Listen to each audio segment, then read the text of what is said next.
வணக்கம் நண்பர்களே. சினிமாவில் நிறைய சஸ்பென்ஸ் த்ரில்லர்லாம் பார்த்துருப்போம். அதே மிஞ்சிய சம்பவங்கள்லாம் இப்போ நடந்துக்கிட்டு இருக்கு.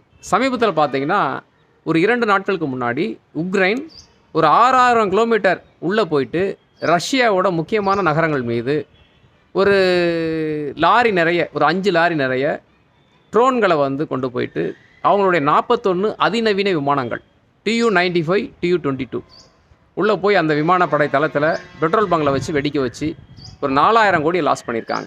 இந்த ட்ரோனோட காஸ்ட் பார்த்தீங்கன்னா 40,000. இது எப்படி நடந்தது? ஏன்னா இந்த ரஷ்யாவுக்குள்ளே அவ்வளோ சீக்கிரம் போக முடியாது.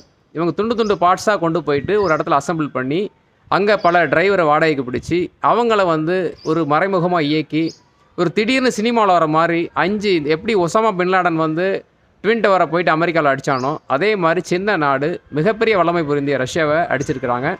இதனால் ரஷ்யா அணு ஆயுத தாக்குதல் நடத்தலாம் உக்ரைன் மீது அப்படின்னு சொல்லி நியூஸ் வந்துட்டுருக்கு. ஸோ இதை பற்றிய முழு விவரங்கள் வீடியோ லிங்க்கில் கொடுத்துருக்கேன், பாருங்கள், நியூஸ் அப்டேட் தெரிஞ்சுக்குங்க. நன்றி.